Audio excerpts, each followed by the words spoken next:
There's a lot of folks that do what we do that maintain a pretty expansive video library, you know, for stock footage. And so they're selling their stock footage, and I'm sure, as you know, it can get quite pricey. If you're making legitimately good money from works that you've shot that are for sale online, I could understand why you wouldn't want someone cherry picking that or using that footage without paying for it. But then there's a lot of smaller, lower end productions that, you know, I could go out and reshoot the cityscape of Raleigh myself, easy enough. I just chose not to. I want to use the video I've already paid you for that cityscape of Raleigh. The real important thing, I think, for professionals is when you're dealing with clients, write down, let them know in writing what their rights are and what their rights are not. That'll serve you very well. And the same thing when you're on the receiving side, make sure you get in writing what your rights are and what your rights are not. And if you want ownership, you really need to get that in writing, unless the author's a W-2 employee. And not just in writing, but a signed writing. Mm-hmm. And the tricky part for a lot of works is that signed writing won't convey ownership until the work is done, unless it falls within the work for hire category found within the Copyright Act. So very technically, I can't sell you something that doesn't yet exist. Right. So I give you a signed writing and say, I will give you the copyright in this book that I'm writing. It'll be a work for hire for you. Mm-hmm. Well, federal law doesn't recognize a work for hire agreement for literary work. And so I write it, technically that copyright has not transferred to you, as opposed to if this was an audiovisual work, right, which the copyright law recognizes. So it can be very frustrating.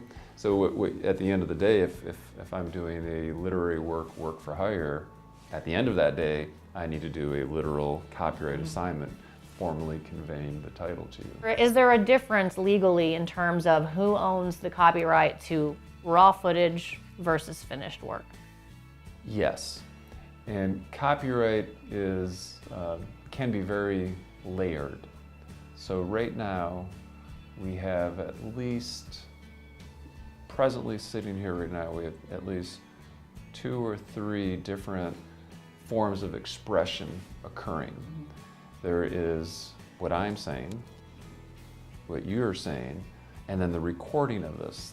Copyright law could recognize 3 different acts of authorship occurring right now with 3 different owners. Now, whether questions are or wrote short answers, you know, where copyrightability kicks in is sometimes debatable. But certainly if I'm giving a very eloquent speech, right, and it's being recorded, my speech is copyrightable. It's copyrightable subject matter, at least once it's recorded. His recording of that is a copyrightable event. So you can have overlapping ownership. It can be joint ownership, depending on the circumstances. So in the case of video production, raw footage versus final production, if the final production required skill and artistic interpretation, which it typically does in the editing process, well, then there is additional copyrightable work that has been done.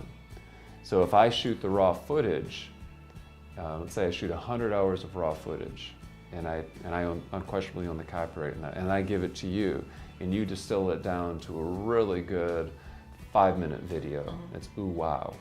I do not have the right to use that 5-minute video. Right. And without my permission, you didn't have the right to make that derivative work. Right. And if there was nothing in writing, then you have maybe some form of an implied license for that video. So there would be 2 different copyright interests at play between the raw footage and the final production. Right. Now you can't use my final production that I own the rights to, you can't sell it, but can you use it as a sample of work? Because you did contribute to that final production. No. But this is where you want working relationships that are purely in the ether and copyrightable content to be in writing. What was the agreement? Why did I let you use it? Right. Now, I might say, I'm gonna, people generally have very broad and self-serving memories. Well, I let her use it to make this final production. I could use it however I wanted. No. This was going to be a joint venture, and we could only use it together to pitch it to this film festival that we're going to share the proceeds on. So memories often differ, and they usually differ because people had different expectations and they don't take the time to articulate it. And that is another benefit of going through the hassle of getting an attorney, or at least trying to put things in writing, because you'll be surprised, and lawyers see this all the time, that when people try to reduce their agreements to writing, they realize their agreement wasn't exactly what they thought it was, and it forces them to have those conversations at the front end, Right. which is much easier to reach an agreement than on the back end. Right. And nothing makes an agreement more difficult on the back end than a lot of success, because once you realize how much money is involved, people sometimes are a little bit more difficult to negotiate with. So again, putting it in writing at the front end resolves the ambiguities that might otherwise arise. And you said it's not common to see these kind of issues come up, at least in a legal standpoint. Is there a difference are you seeing a difference between still photographers and issues coming up with, like you say, folks cherry picking their photos off the internet versus video folks having issues with somebody cherry picking their footage off the internet, or, violating copyright? What I meant very strictly is I don't see these issues come up a lot for exceeding an implied license.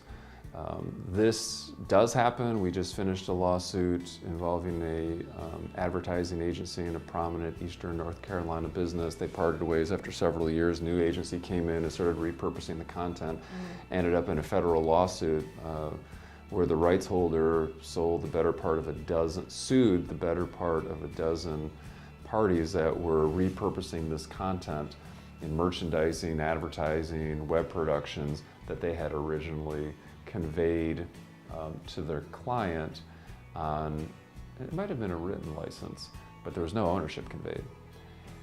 So it does happen, but this, I paid for it, but now, I was paid for this work, but now you're using it beyond the scope.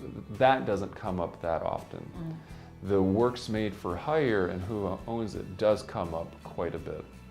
Another thing that comes up is I hire an artist to do something and I tell them what to do, and they do it. It was all my idea, so I own it. That comes up fairly frequently. We see that a lot in like home designs. I told them exactly what kind of home I want. The draftsman drew it, and now I take this and do whatever I want with the design. Well, the copyright does not protect ideas, it protects the expression of those ideas. So in that case, the draftsman is 100% the owner of the copyright. Right. So we see issues like this come up fairly often. People coming in that hired software professionals as 1099s, and they can't get the source code, and their business is kind of getting locked down because they can't modify and update their software, and the software programmer won't give them the source code. That does come up. Yeah.